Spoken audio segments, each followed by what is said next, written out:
Kansas had a great 2010, and we have a great opportunity in 2012. How can we avoid shooting ourselves in the foot? Well, you know, you don't pick John McCain or Bob Dole. Just as a starter, I pick a candidate people like. I think there has to be a principled debate over the role of government, and all these. One of the things I really admire about the Tea Party movement is that it's about the size of the government and constitutionalism. Cato Institute has distributed, I think, 5 million copies of our pocket Declaration and Constitution. They just gobble them up at Tea Party meetings, and they have avoided the social issues, which I think is important because they're so divisive, and really what we want to do at this juncture is get control of the size of government. And so the debate should be over the proper role of government, and there should be specific spending cuts called for, and people should be able to defend them. I mean, Paul Ryan has put Medicare in play, and the conventional wisdom is, oh my God, all Republicans are going to get demagogue. Well, Americans are not dumb. The unfunded liability there is like $60 billion. It's unsustainable. And there are ways to reduce health care costs. Trillion. I'm sorry, yeah. Trillion years, You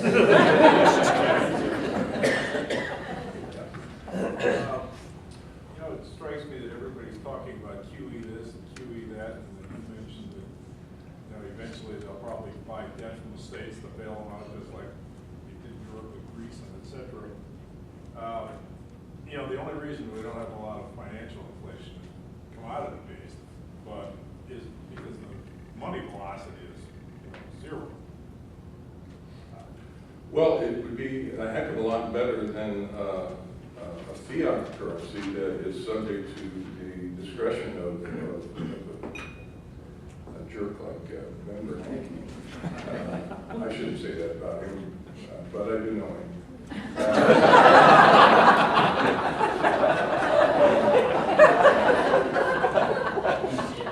So, the Cato Institute has an annual monetary conference, and what we have done over the years, I think we're in our 25th year of this conference, is feature speakers who have different views of what the right monetary approach would be, except for the most part they share a common interest in getting rid of the discretionary Fed.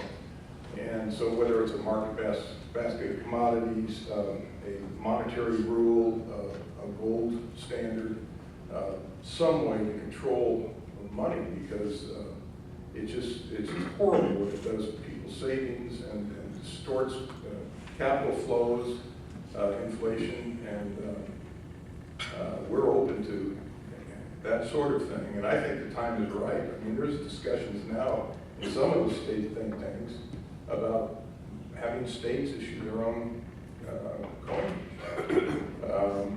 so that people wouldn't be trapped with this utterly debased currency that Bernanke, you know, throws off trillions of dollars like it's nothing. And where does he get that authority from? So I'm a big fan of Ron Paul's. I have a few differences with Ron on immigration and trade, but with the Fed, I think he really struck a chord. I always got a kick out of it when he was running for president. You'd have these young people in the crowd, and he'd say, it's time to end the Fed. And they would stand up and cheer, and I said, I'm sure they had no idea what the Fed was. He's got an enthusiastic. I know that we all here are very versed in the issues. We understand them. We have sophisticated questions on different subjects. We're forgetting that the average voter is very gets impressed by things that have no substance at all. I loved what you said about presenting Social Security, and would you like to keep, or would you like to have that as part of your inheritance? I think a lot of the issues that politicians and institutions like yours and the Yankee Institute does it very well. It brings it down to the level of the selfish individual and how things affect them personally. So is there a way of taking all these issues, like the Department of Education, $100 billion, and bringing it down to the level of parents to understand how does that, abolishing that, how does that affect education or more money in your pocket to send your kids, let's say, to a school of your choice? Something along the line of breaking it down to the lowest common denominator. Well, I think that's a good question, and what you're saying is we need to improve the way we market these ideas, and I agree with that. I think there's a lot of that stuff that's going on YouTube and the kind of new media that very bright young people who share our views are communicating these ideas in a much more effective way than, say, a think tank. I mean, we do that sort of thing ourselves. We have a new media staff. But there are different levels at which you address policy issues. And I think the think tanks are doing more academic, a higher level of analysis, but we should try harder to communicate with the average layman. And, but I do think that those efforts are going on. And historically, I think the left has been better at it. I don't think so anymore. So, yes, sir. The question I have is, if we closed 160 some foreign bases that we have overseas and quit trying to be the world's policeman and brought most of our troops home, that would save a real bundle of money. Yeah, I think Germany's okay now.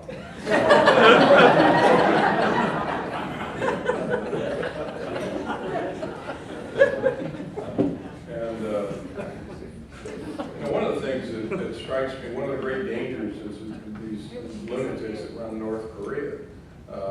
But North Korea would go under that regime within a week if China would say, you know, you get rid of your nukes, or you don't get your food and energy, because 80% of their energy comes from China, half their food.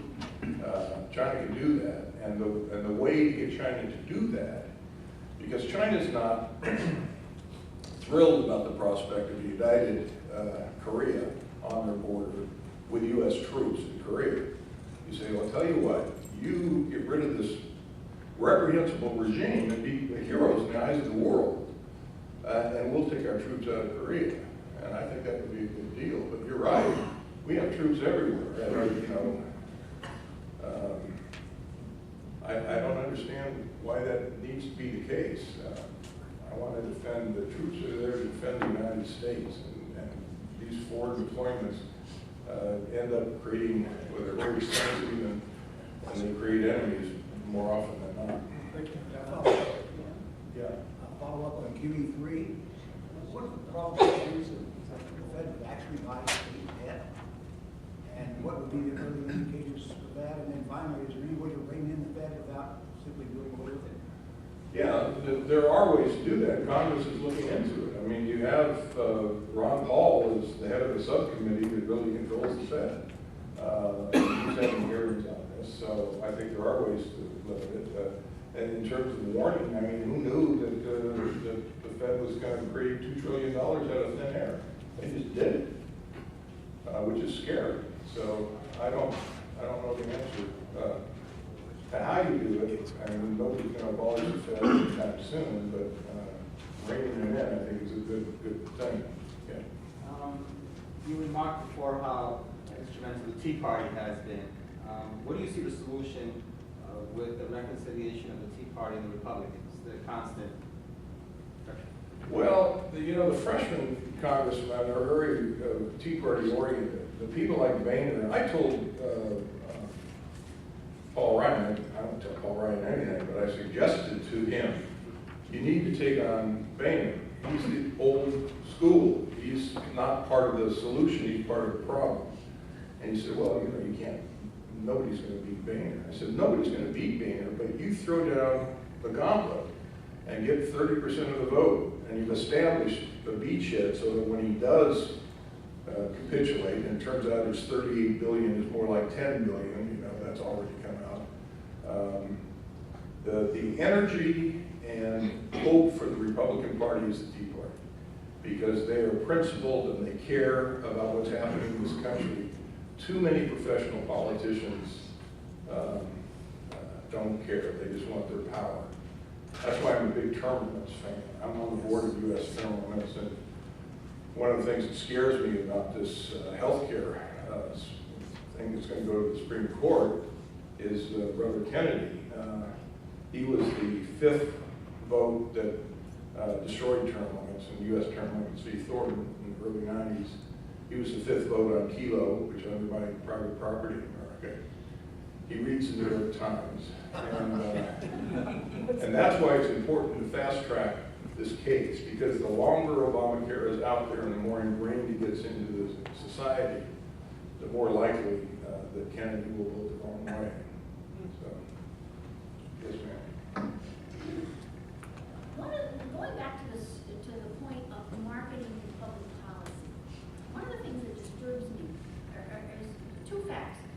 I hear on television, and I think you can tell me if it's true, that of all the people who file income tax returns, only 53% pay any tax.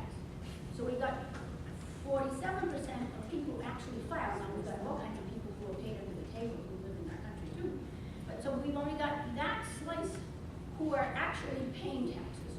So when we ask people if in a questionnaire, do you want to be able to keep, and so forth, we've got a sizable section of our voting public who are benefiting and putting nothing in.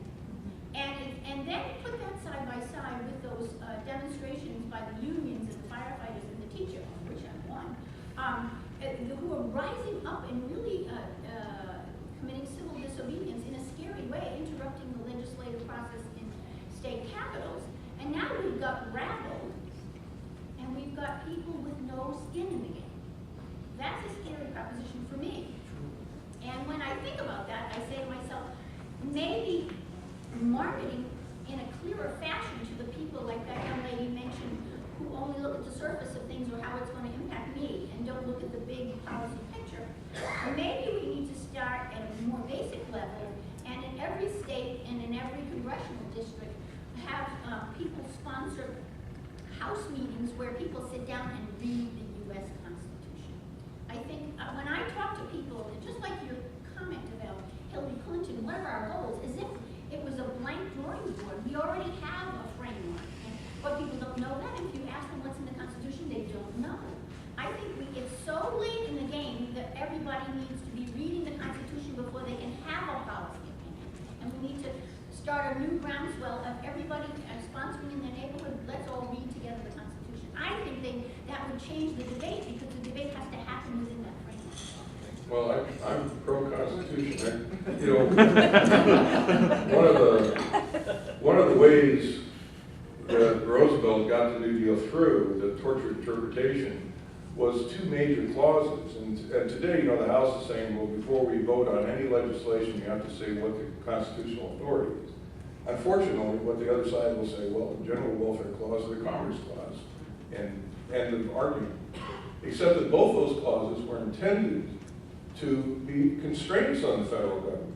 The General Welfare Clause said that you have these enumerated powers. It's true, they're limited, as Madison said, but you can only use them for the general welfare, not for what they call factions and we call special interests. Of course, we do that now, but the intent of that was to constrain the use of the enumerated powers.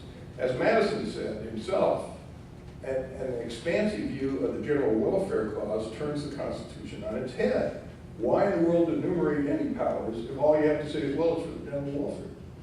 And then the Commerce Clause was, of course, an answer to the main problem with the Articles of Confederation, namely that states were becoming protectionist, protecting their indigenous industries. So it was meant to be a free trade clause, not one that said the federal government can do anything it wants to regulate business. But I think the Constitution now would be good. I think one of the ironic things is the federal government passed a law mandating that local school districts have a Constitution Day. You know, blatantly unconstitutional.